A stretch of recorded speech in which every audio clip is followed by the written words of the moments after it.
Anting problema.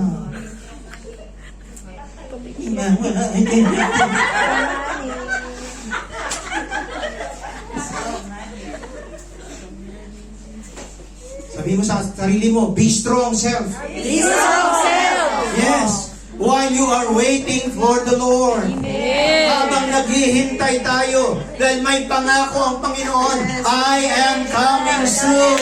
Babalik na ako. Tutuloy ko kayo. But you have to be strong. Ito para lang sa lahat. Sorry sa aming bisita, pero sabihin ko lang diretsahan. Hindi na kayo nasanay, mga kapatid. Every time may big event, gagawa ang kaaway. Amen. Anong gagawin niya? Sisirain niya yung unity natin. Yes. Amen. Okay, ano sabi ko? Dapat prepare tayo pag Yes. Amen? Dapat Amen. the more tayong mag-unite. Pag may mga issue, may mga problema. Amen. That's the time we learn to forgive each other, to understand each other, to back up each other. Everybody say amen. Amen. Hindi lang dito yan, kahit sa ang church, kung saan kayo galing, makapansin nyo yan. Kung kayo aware at nagmamature na kayo sa Panginoon, makapansin nyo, gagawa ang kaaway. Pag may revival na mangyayari, pag may anniversary na mangyayari, meron talagang gagawin ng kaaway. Amen. Pero kung aware tayo, because we're waiting on the Lord, and we are strong, Amen. can you say amen? Amen. We will rebuke that spirit. Amen. Ano man yung gumagalaw niya sa pangalan ng Panginoon. Amen. Bakit merong mga souls na dadalhin ng Panginoon, mga kapatid? May mga iligtas sa Panginoon. Praise the Lord. Kung hindi kayo maniwala, read the book of Acts. Di ba? Every time kung saan pumunta sila Pablo, may mga demonyo. Right. Huwag mo tinan yung katabi mo. Believer yan, hindi yan demonyo. Right. Amen. Nililinaw ko. Holy Ghost filled yan. Yes. Okay? Huwag na huwag niyong isipin. Mali. Ulitin ko mga kapatid. Huwag na huwag niyong isipin na ang kapatid mo sa Panginoon ay may demonyo. Amen.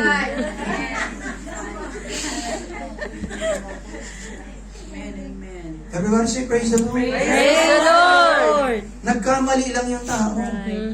O baka na time lang may high blood o ano. May diabetes yan. Hindi ako may kakilala akong may diabetes eh. Bigla-bigla siya nag-flare up.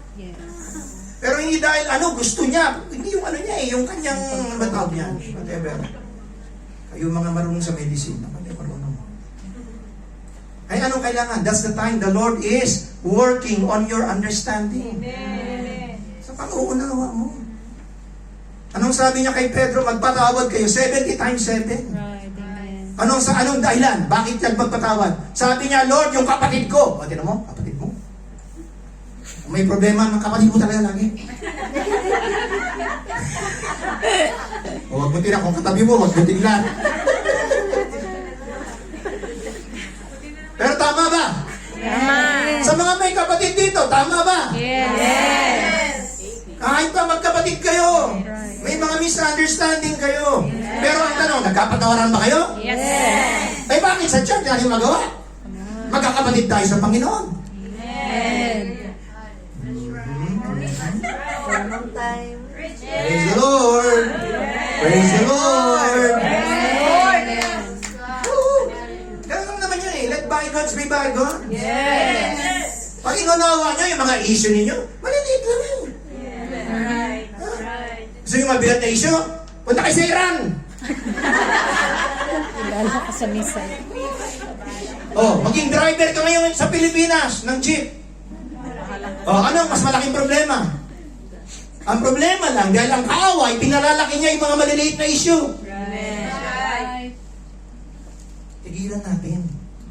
Let's wait for the Lord. Let's be strong.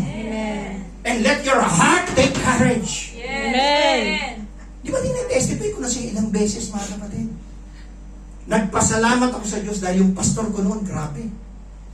Grabe na yung pastor ko. Conservative kasi siya eh. No? Hindi ako makadalaw sa bahay ng kapatiran. Pero nakikita pa rin yung mga kapatiran. Kasi alam mo saan siya dumadaan. So, doon pa rin. Pag tinanong ka, nagkataon lang. Tapos hahayo kami. Hahayo kami mga kapatid. Walang uuwi sa church, walang pagkain. Kung saan kayo datnan, by faith kayo. Salamat na lang mga kapatid. May faith ako na Sister Elian, yung kapatiran, magluluto. Doon ako tumidiretso. Pag-lunch na. Ay, kataka sila, pagbalik ko sa church, nakatakas ko eh. Sabi ng mga kasama kong worker, 12 kami, para kami mga para kami 12 disciples. Yung mga worker na mga kasama ko, bakit ang lakas-lakas mo? Sabi ko, Sister Elian, nagluto. Alam niyo yung Sister Elian, hindi alien siya ng ha? Sister Elian, papatiran yan. Na barong-barong lang yung bahay. Pero napaka-generous pagdating sa gawain ng Diyos. Alam mo nangyari? 12:00, lahat ng worker nandun na sa Sister Elian, praise the Lord.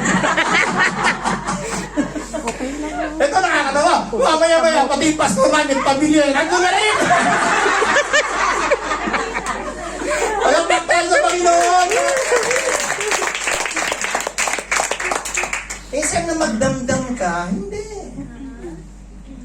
Teach your heart to be strong. Yes. Be strong in the Lord. Sa Panginoon ha. Yes. Hindi yung strong ka na walang makakaak sa akin. Diba? Hindi, ibang strong yun. Hindi yun ang tutukoy-koy, makikipag-away ka, makapapatulan mo. Hindi. Christian na tayo. Amen. Kasi, tuloy na tayo kasi baka ma-out of topic na. Teka, mag-muna. Isaiah 40. 40 verse 31. Sabay-sabay natin basahin. But they They who wait for the Lord shall renew their strength. Oh, wow. Ha? Datapwat sila na mga naghihintay sa Panginoon ay palalakasin ulit. Anong point doon? Ang ibig sabihin doon, manghihina ka. Hindi mo naman pwede palakasin ulit yung malakas mo. Right. Bakit ka palakasin ulit? Kasi nanglupay-pay ka. Nanghina ka, na-discourage ka, natiisod ka, nadapak ka. Di ba sinabi ko sa inyo, ay hindi ko pa na-pension. Ano sa inyo? Pero binanggit ko, the righteous will fall 7 times, but he will rise up again. Amen. O, pakinggan nyo, righteous yun. Yan, righteous. Namumuhay ka na maayos, faithful ka, madadapa ka pa rin. Hindi sinabi ng Bible na ganun ka lagi, hindi. May time ang lulupay. Ako nga, pastor eh. Oo. Minsan kapag yung giving sa church, minsan naapektuhan. Nag-iisip ka na rin. Pati buhok mo, nag-iisip na. Sabi ng buhok mo, saan ka mahuhulog ko yun? Kasi iniisip mo yung bayarin eh.